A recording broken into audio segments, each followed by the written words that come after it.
Welcome to this short discussion on informatics theories and strategies.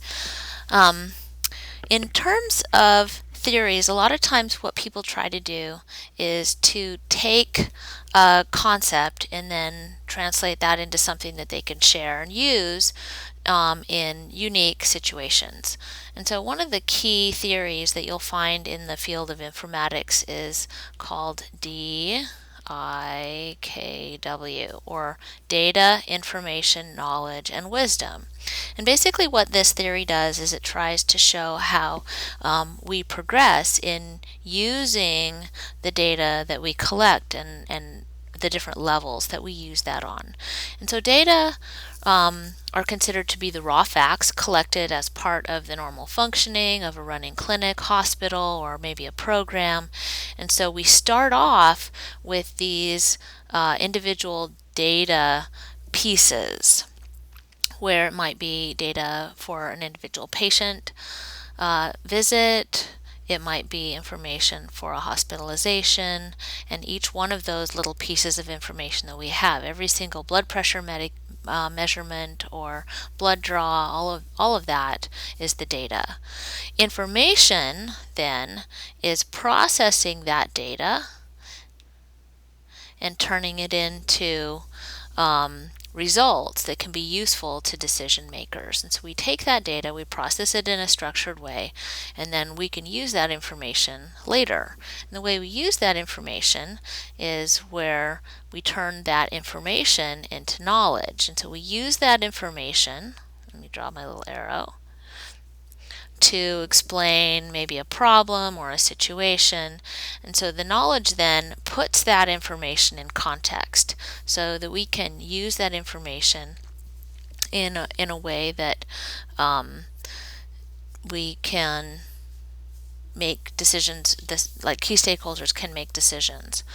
Then we may have the addition. A lot of the older theories just had data, information, and knowledge, but wisdom really takes that knowledge and adds experience to it, and that really gives us the ability to make good decisions, or to make, not just put the information in the context of a problem or situation, but being able to use that in the very best possible way. So that's known as the data, information, knowledge, wisdom theory.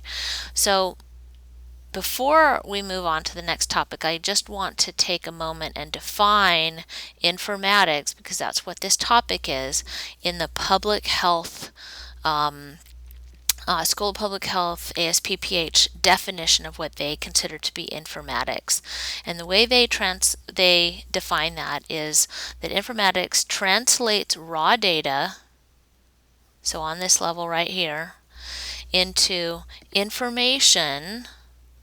So basically we've taken raw data and we've converted it into information. We processed it in such a way that key stakeholders, and here's kind of like one of the central ideas, key stakeholders can use that now for making decisions. And I would say that them using that information for making decisions both places that information into the context of a problem or situation, and then whenever possible they add experience to that so that they can make wise decisions, the wisdom piece of that.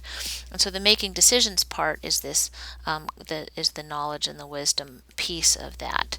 So that's the ASPPH definition of informatics. So when we're talking about the CPH and CEIF and all of the public health, the way they define it for themselves is taking the raw data and turning it into information that these key stakeholders can use to make good decisions. So that concludes our discussion on models.